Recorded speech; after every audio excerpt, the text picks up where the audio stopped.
پیارے بھائی اور بہن، اب ہم آگے بڑھیں گے۔ پیدائش کی کتاب باب 43 اور اس کی آیت 16 اور 17 پڑھیں گے۔ جب یوسف نے بنیامین کو ان کے ساتھ دیکھا تو اس نے اپنے گھر کے منتظم سے کہا، ان آدمیوں کو گھر میں لے جا اور کوئی جانور ذبح کر کے کھانا تیار کروا، کیونکہ یہ آدمی دوپہر کو میرے ساتھ کھانا کھائیں گے۔ اس شخص نے جیسا یوسف نے فرمایا تھا کیا اور ان آدمیوں کو یوسف کے گھر میں لے گیا۔ پیارے بھائی بہن، اب سوال یہ پیدا ہوتا ہے کہ یوسف کئی کو اپنے گھر میں لے کے جا کے اپنے بھائیوں کے ساتھ کھانا کھانا چاہتے تھے۔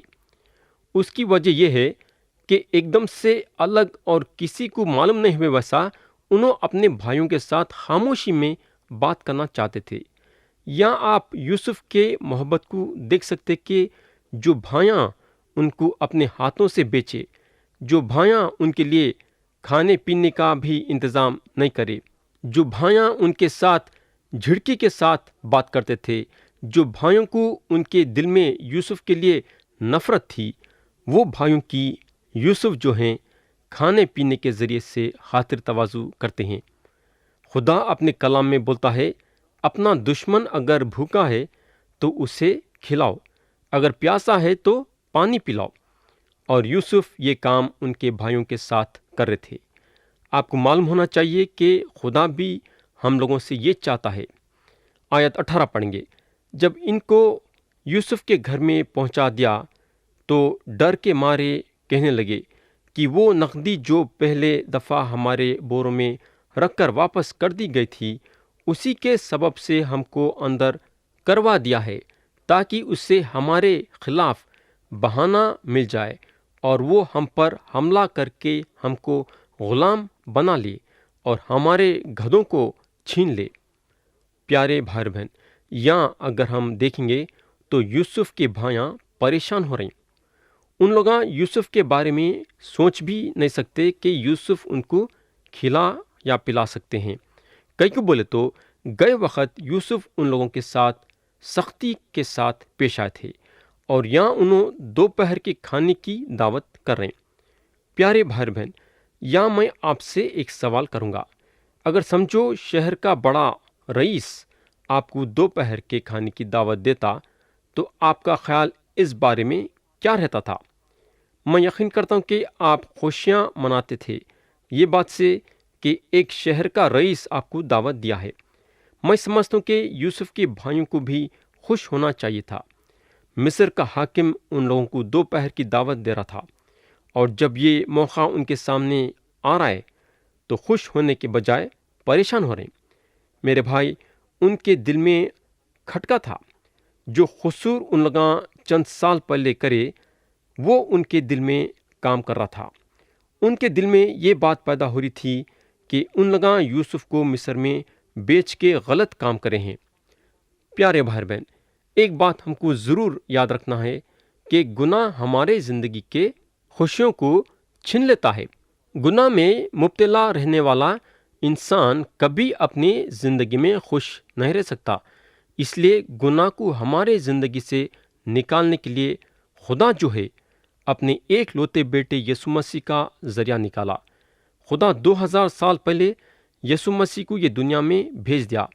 ایک انسان کے شکل میں یسوع مسیح یہ دنیا میں پیدا ہوئے، کنواری مریم کے ذریعے سے پیدا ہوئے اور بڑے ہوئے، اور جب ان کا وقت آیا صلیب پہ اپنی جان دے دینے کے لیے تو یسوع مسیح ہر ایک انسان کے ہر ایک گناہ کی پوری قیمت چکائے، صلیب پہ اپنی جان دے کے اور اپنا پاک خون بہا کے، اور تیسرے دن مردوں میں سے جی اٹھ کے۔ جو کوئی بھی ان پہ ایمان لاتا ہے اس کے سارے گناہ معاف ہوتے ہیں اور اس کو روحانی زندگی ملتی ہے۔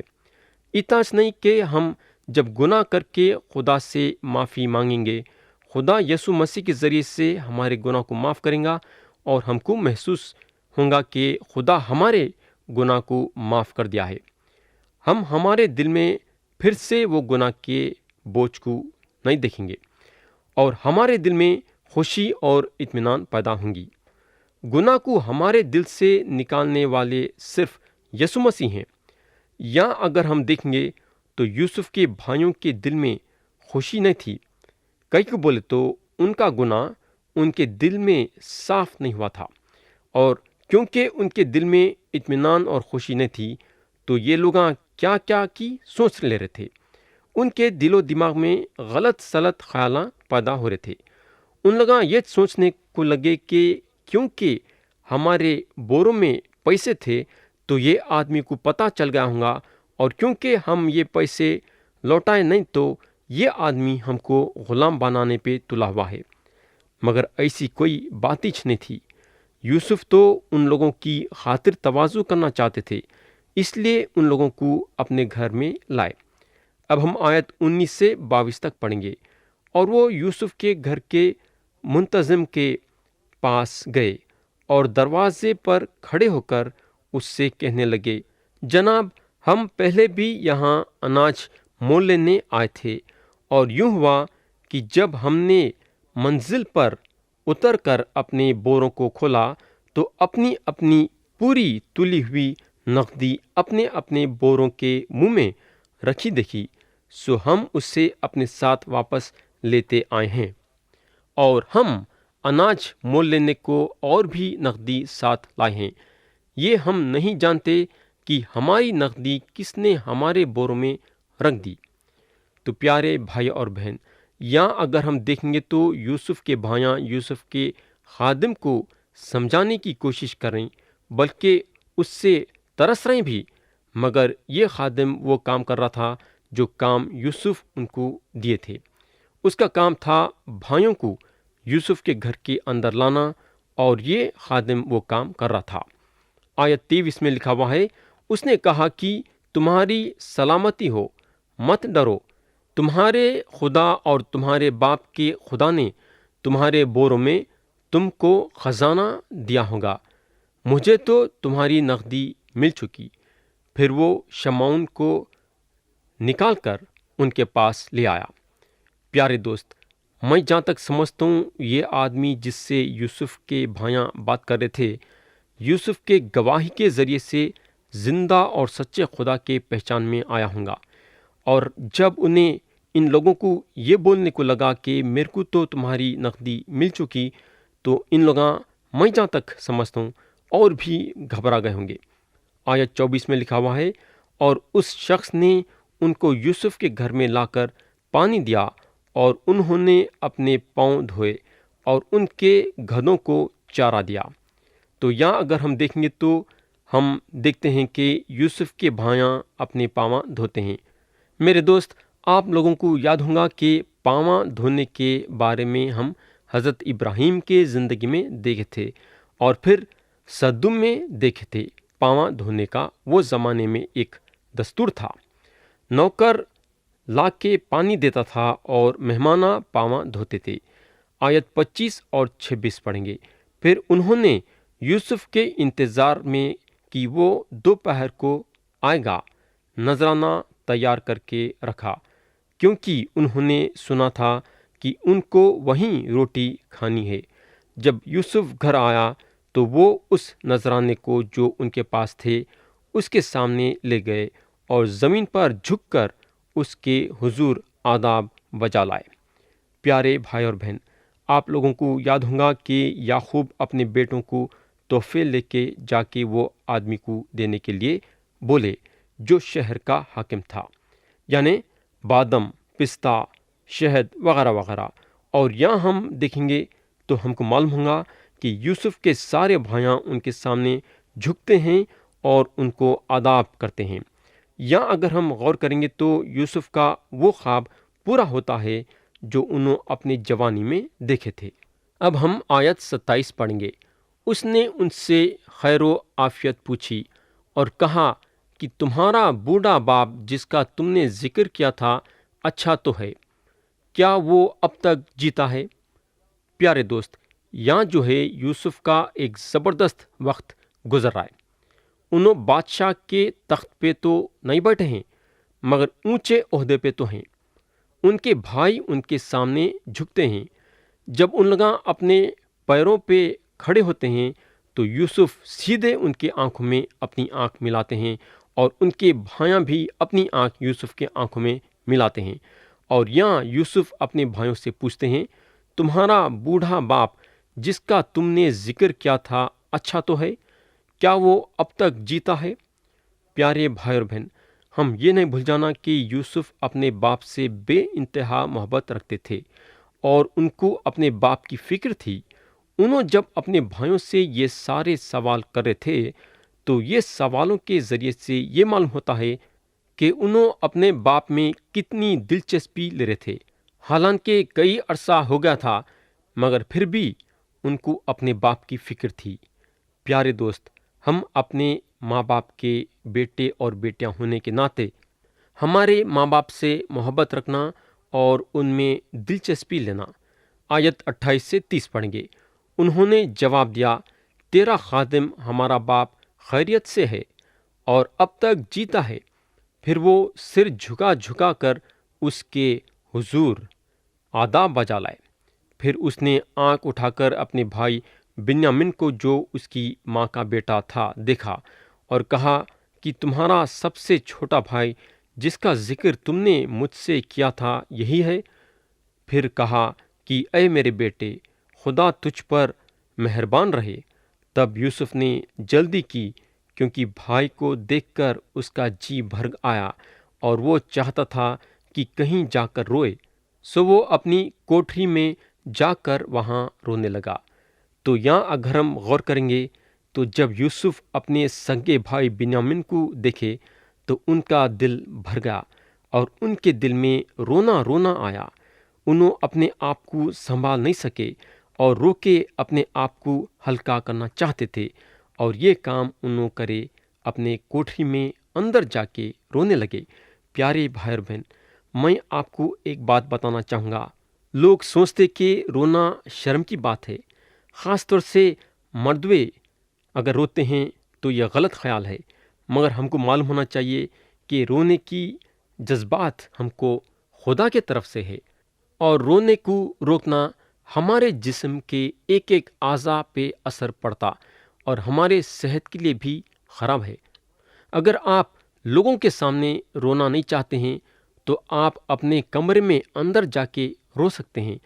یوسف کو اتنا رونا آ رہا تھا جب انہوں اپنے بھائی بنیامین کو دیکھے کہ انہوں اپنے رونے کو نہیں روک سکے، اور اس وقت اپنے بھائیوں کے سامنے رونا نہیں چاہتے تھے مگر اندر اپنے کوٹری میں جا کے روئے۔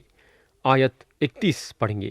پھر وہ اپنا منہ دھو کر باہر نکلا اور اپنے کو ضبط کر کے حکم دیا، کھانا چنو۔ پیارے بھائی اور بہن، یہ ایک زبردست تصویر ہے جس کو پوری ہونا باقی ہے۔ میں یقین کرتا ہوں کہ آپ لوگ یہ دیکھیں گے۔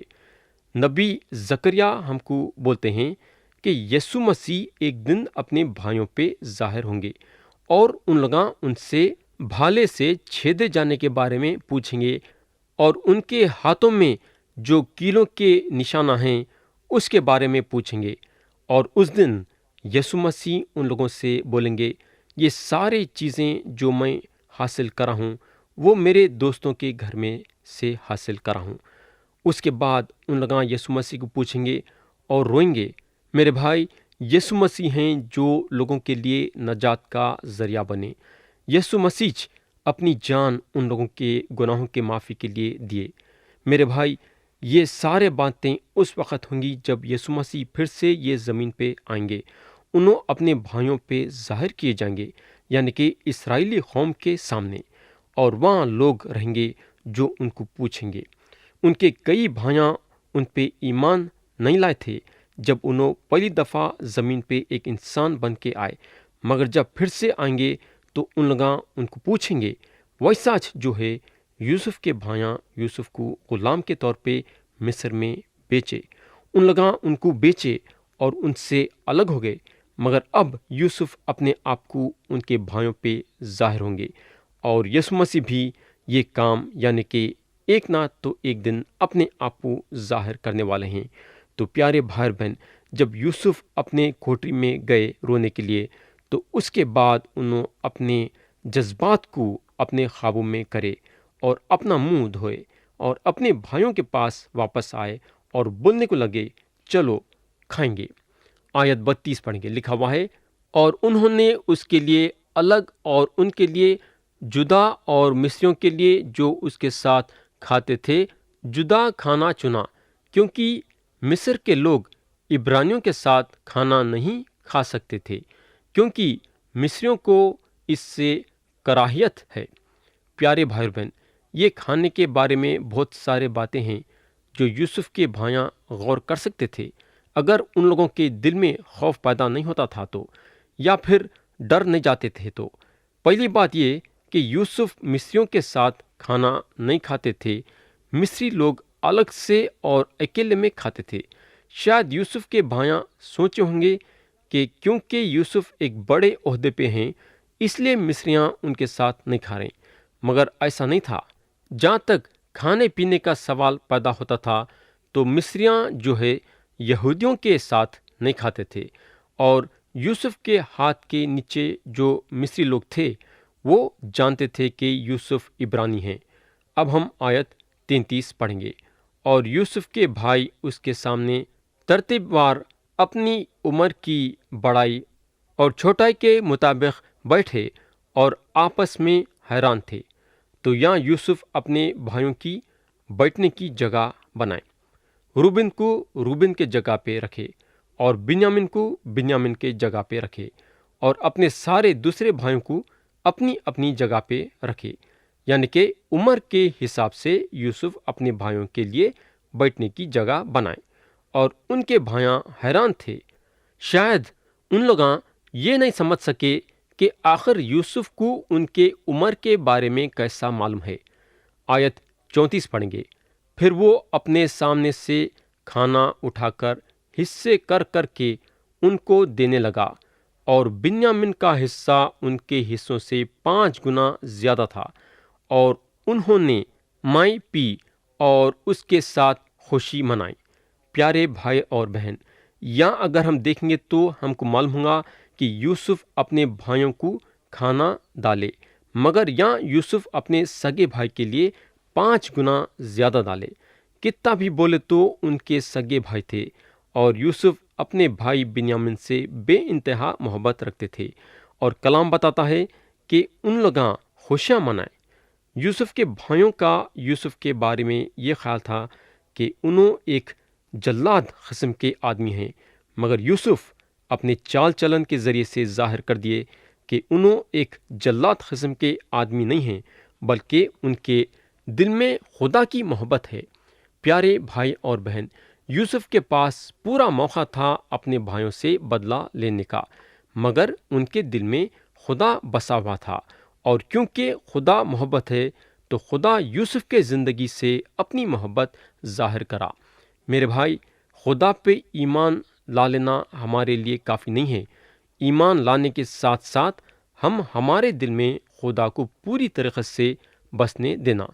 جب ہم یہ کام کریں گے تو خدا اپنی محبت ہمارے زندگی کے ذریعے سے دوسروں پہ ظاہر کر سکتا ہے، مگر ہمارے میں کمزوری یہ ہے کہ ہم خدا کو ہمارے دل میں پوری طریقے سے بسنے نہیں دیتے۔ خدا وہ خدا ہے جو زبردستی کرنے والا خدا نہیں ہے۔ خدا ہم کو ہماری مرضی دیا ہے اور چاہتا ہے کہ ہم ہماری مرضی کے مطابق کام کریں، مگر خدا ضرور ہمارے سامنے یہ باتیں رکھا ہے کہ کیا چیز ہمارے زندگی کے لیے اچھی ہے اور کیا چیز بری ہے۔ خدا بتا دیا کہ کون سی راہ صحیح ہے اور کون سی راہ بری ہے، مگر خدا یہ بھی چاہتا ہے کہ ہم خدا کو ہمارے زندگی میں کام کرنے کی اجازت دیے، جیسا یوسف خدا کو اپنی زندگی میں کام کرنے کی اجازت دیے۔